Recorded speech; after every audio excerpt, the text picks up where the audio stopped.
Hi everyone, Tom Slivick with Sean Rabe. How you doing, Sean? Good, Tom. How are you? Good to see you again. Thank you. Okay, City Manager, Sutter Creek. Yes.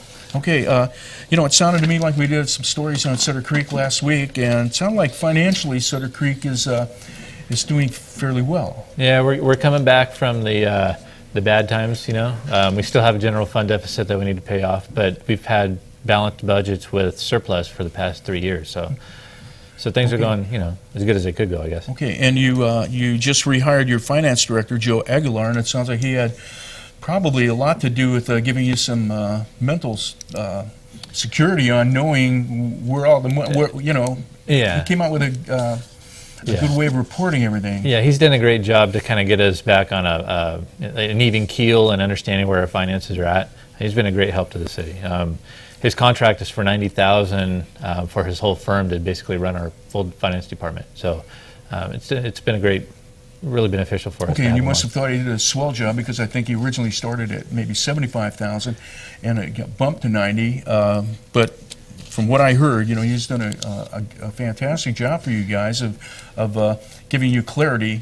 Yeah, see, part of the problem was, you know, when Joe came on and when I came on, we didn't really, I didn't understand 100%, and the city council didn't understand 100% how our finances were, you know, set up and working.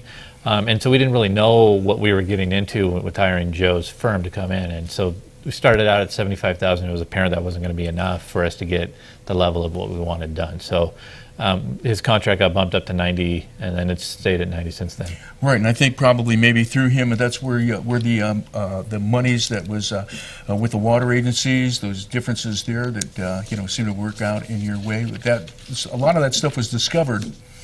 Yeah, we kind of knew that we had some concerns about it. He looked through it, and then frankly, the water agency brought some of it to our attention too. Right. And so that helped.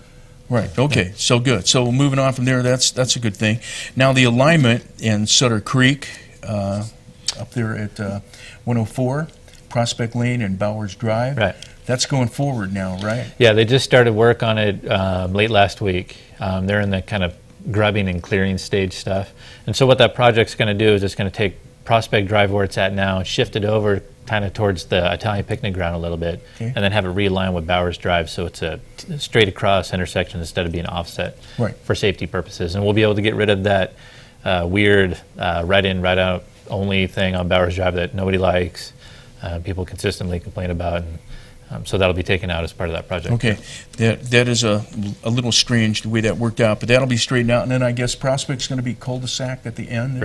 Right. Where MCO is right now, there'll be a cul-de-sac at the end right there, and then there'll be a little bit of remaining property on where the road is right now, actually. Okay, so.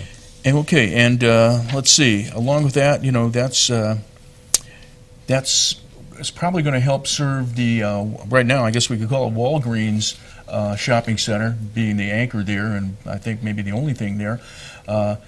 And was that the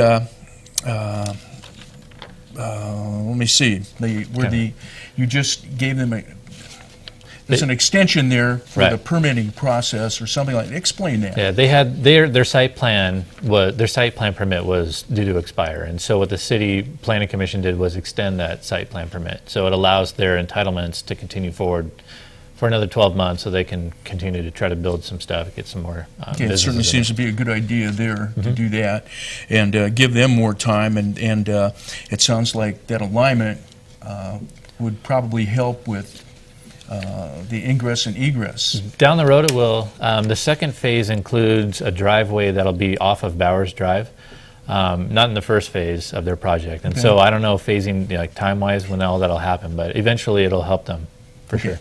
All right, that's good. And Gold Rush Ranch, is Gold Rush Ranch, if it goes through and everything, right, where is that now?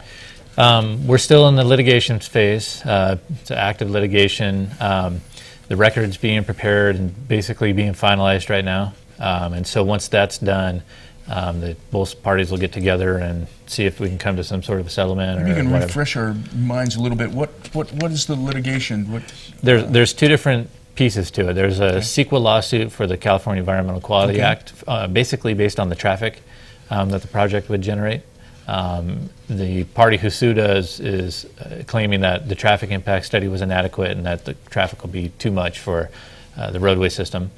And then there's also a general plan amendment lawsuit that calls into question the actual entitlements of the project. So if the CEQA lawsuit is upheld, then we need to go back and restudy the traffic impacts, address those traffic impacts more adequately if the suit is upheld. If the general plan amendment lawsuit is upheld, then the entitlements come into question, and whether or not the project would be able to move forward is a question. So that's the kind of the long and the short. Is there an estimated ETA for that decision? We're hoping that it'll be done by the end of this year, but we said that also last year, and it's just continued to kind of languish. The preparation of the record it's not an easy thing to do. There's a lot of boxes and a lot of documents to wade through. So that's been happening with the party that's filed the suit against us, and it's moving forward. So. Okay, so we've talked about Sutter Hill. What's Sutter Hill have? Sutter Creek have planned as an events that are coming up? Coming up next couple, I think it's on September 8th, whatever the weekend is right there. Chili Cook-Off is coming up, and then also Blues and Brews is coming up in September as well. So those are great. The Chili Cook-Off started as a kind of a smaller event, and it's grown to huge number of cars come, and Main Street's packed. Great event. And the same thing for Blues and Brews. That's always been a busy thing. A lot of people coming into town. You guys come and film, and it's a great event for us. Okay, I was now, I believe during those events, is Sutter Creek Main Street, is that closed down? It must be closed down for the chili. It's closed down for the chili cook-off. I remember walking cook-off. around on the streets and everything. So how does Sutter Creek basically like that? It seems to me like it's a good deal for events to be able to have that. I think it's great to do that. Yeah, I think it's great. There's always been consternation about when the bypass went in, if it affected business or not, and it's hard to track it, I think, because that's right when the bypass opened, right when the economy started to go down too, and I think it's hard to tell, but you can park on Main Street now. You don't have to worry about your mirror getting ripped off by a truck, and you can cross the street without being run over by a truck, and that stuff is a lot more conducive to a small town. Do businesses say they get a lot of traffic from new people that haven't been there before?